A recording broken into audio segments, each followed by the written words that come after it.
Hey guys, welcome back to the channel. So today I'm happy to introduce a new style video to you guys, and what I'm going to be calling this style video is what's inside and tearing down parts.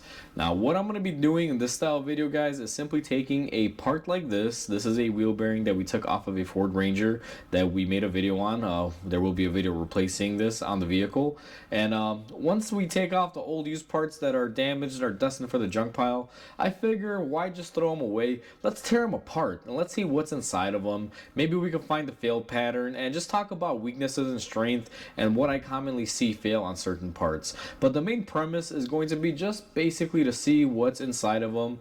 Like in this particular instance, let's tear apart this bearing here in a split-second view, and well, look at that. We already have three pieces, guys. We have some bearings here, we have a hub, and we have a flange. So that's what the series is going to be about, ripping parts apart. Now this one obviously has already been ripped apart, and if you guys didn't guess, that is going to be the first video on this series of videos. I've already gone ahead and torn this one down here, so in the intro you will see it torn apart. However, we are going to show you in the next clip how we go about tearing this apart, what causes these to fail, and what the weaknesses and stress points are, and why this particular one failed.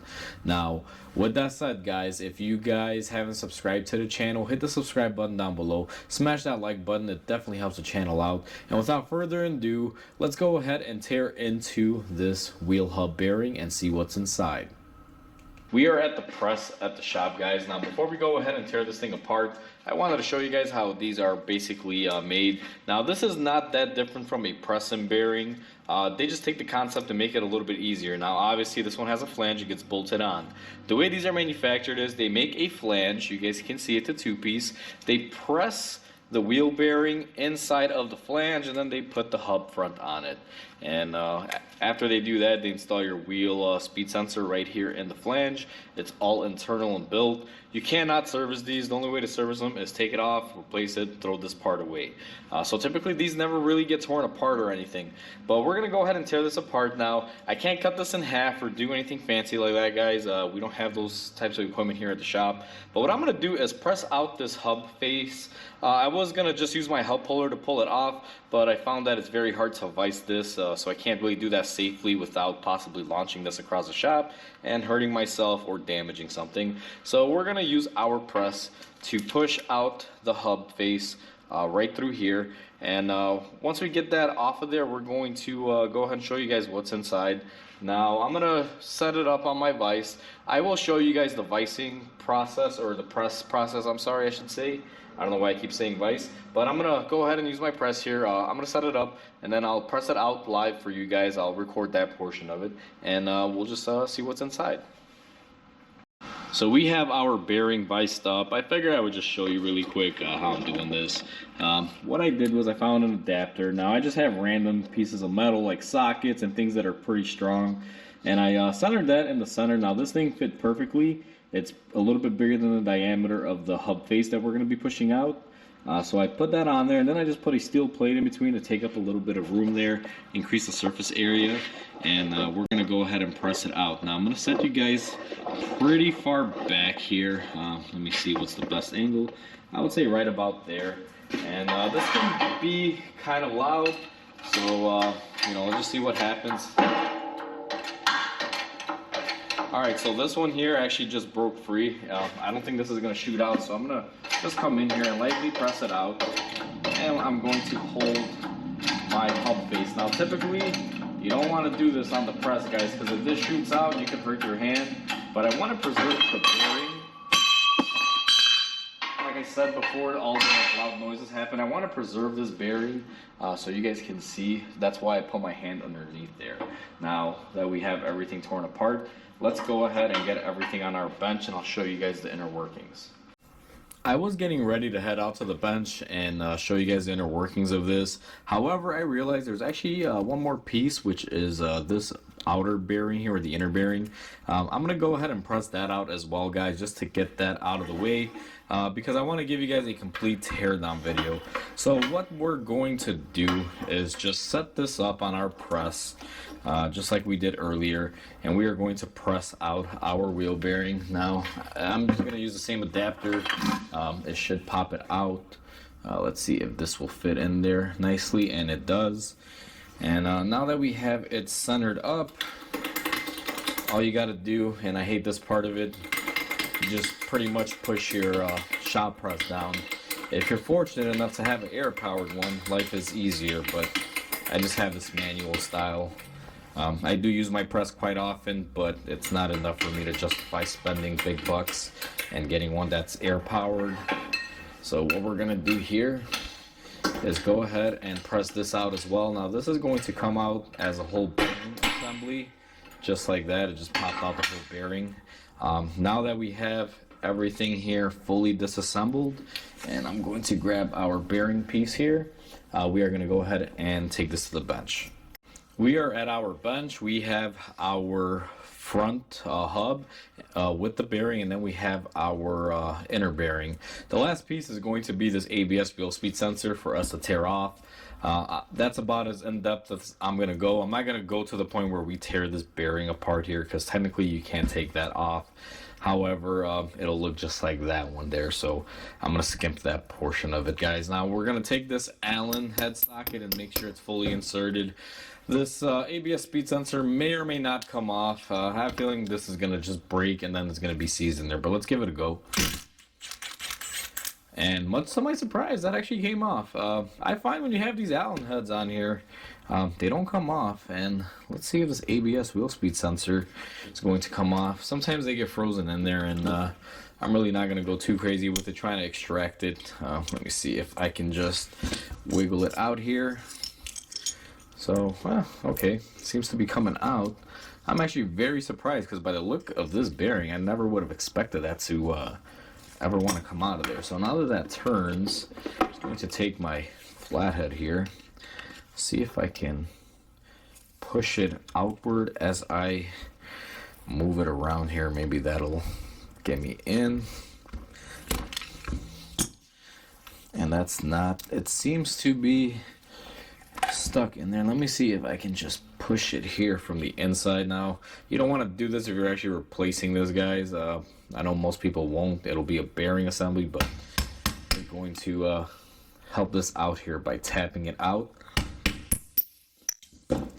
Now, the fact that this is loose still mystifies me, and it's not going to come out. I'm pretty sure it's seized in there. There's some rust that is pushing in on the shaft, and it's not going to allow it to come off.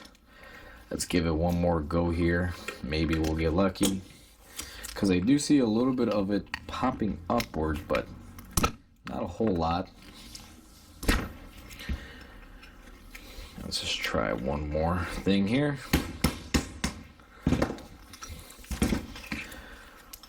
Typically, if you have one of these sensors go bad, you'll see why it's not good to mess with it here. I'll kind of explain why. So this one broke off.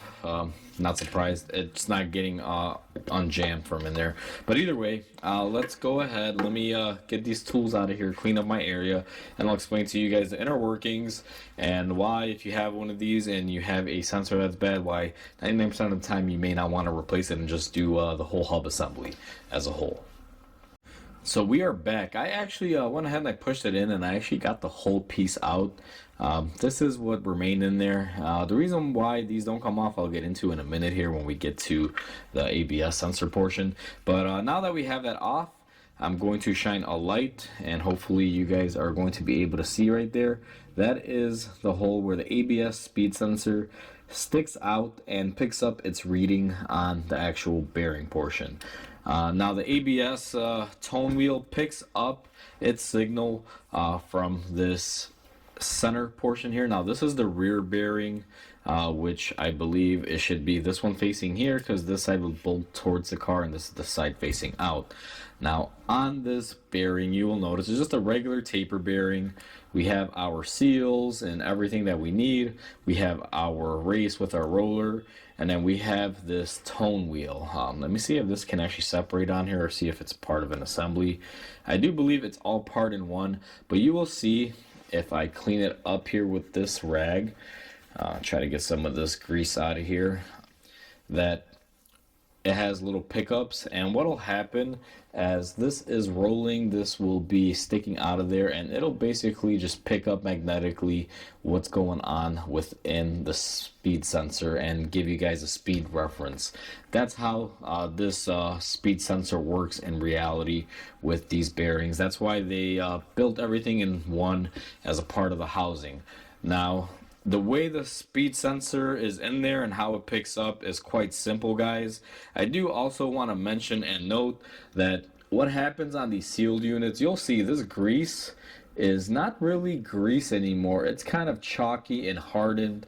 Regardless that this part hasn't been in a car, it's been sitting in the shop here for me to make this video. The grease should have some grease abilities to it. This one, it feels more like clay. It's kind of hardened. It's not really greasy. It can be a little slippery, but not to the point that these bearings need it. This wheel bearing was diagnosed as a wheel bearing noise, and there's some wear here on the tapers on the inner side. I can probably say it's attributed to lack of grease, or the grease drying up, getting hard, and not doing its job. Now, I mentioned earlier that sometimes if you have one of these hub bearing assemblies, unless it's a newer one and you know you can get the sensor out, or you live in the sunshine states that are nice and warm and don't exhibit rusting or any sort of salt in the wintertime, you may be able to get this off and replace it. But what I find up here in the Chicago area is if this is in here and you try to take it off, I don't know how well the camera will pick it up, but there is an O-ring associated with that. If this O-ring doesn't come off, or it gets a little bit over inflated and fattens up, it will not allow it to pop out, and it makes it very difficult to get out, because when I pushed it through, it came out like butter, literally not even a fight. It was able to go down because it had some grease following it, but to go upward, it wasn't able to come off. Now I'm sure if you worked at it and gave it some time, it would come off. I will say that this is a junk part, so I really wasn't trying to save it the best of my abilities. But either way, that's what happens on these. If your hub has a couple years on it and you have to replace this, I normally just replace the whole wheel bearing, guys. It all really depends on a case-by-case basis. But what I find is that sometimes you will be fighting it just to get this off. That'll cover the ABS portion of it, and then the remainder of it, obviously, we broke off is just the whole connector, body, and wiring and everything. That's how all that works out. On our hub face here, this is a standard hub as you normally would have on anything out there, guys, and basically they press it and sandwich it together, and then this will ride into the bearing. As I mentioned earlier, I was wanting to try to give you guys a full disassembly on this. However, me ripping this bearing off is not going to show you anything different. It's just a hub face. It's a full shank, and it's the hub that the wheel would attach to. And if you were to take it off, this is where you'd have something like this minus the tone wheel, because this is just the bearing portion on this side. Sandwich in between there is obviously a seal and everything to keep water and moisture out of the bearing. And just to show you guys, this one definitely did suffer from lack of grease, because you can see these taper bearings are just worn out. And with me saying that, this is the main failure point on these. When you have a sealed unit, if you look at this, there's no way to grease up these bearings. Once they're in there, they're in there. The only way you might be able to introduce any new grease in there is by simply taking a grease gun with a needle and possibly injecting it through the ABS wheel speed sensor wire as you're turning the bearing or wheel. Maybe you'll be able to get some fresh grease in there. But in reality, even if you were to do that, if I scoop up the grease in here, where is this grease gonna go? It won't really come out. This is the old grease, and you can see it is dirty, it is yucky, there's a bunch of crap in there.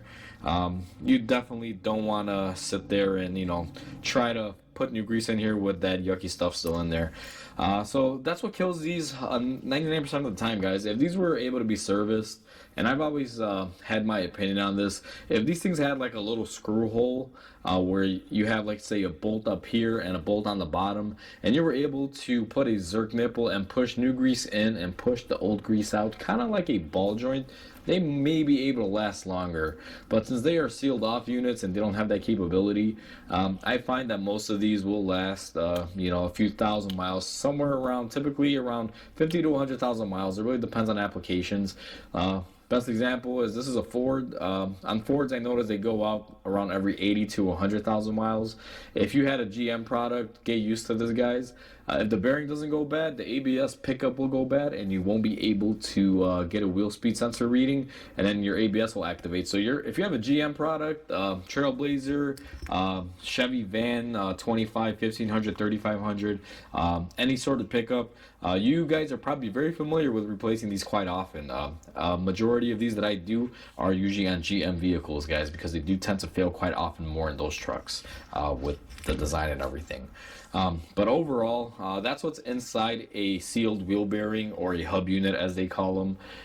It's actually really simplistic, and I actually am very surprised because I never opened one of these up. I initially thought you would have just a standard press-in hub. I didn't realize that they would actually have a taper roller design, and it's sandwiched together but without having a whole block in there to push in. So that was actually very surprising for me. But that's what's inside a wheel bearing, guys, a hub unit. Hopefully you guys enjoyed. So that's what's inside of our wheel bearing, this hub unit to be more exact. I was actually very fascinated by this because I've never torn these apart, like I mentioned earlier. To see that they use a taper style instead of a press-in style is, you know, pretty interesting to me, because I thought it would just be a press style that, you know, you can't service.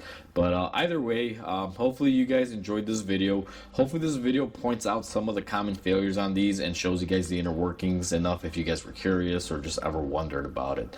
So please comment, like, and subscribe. It definitely helps the channel grow. And I hope you guys have a wonderful day, and I will catch you guys on the next video.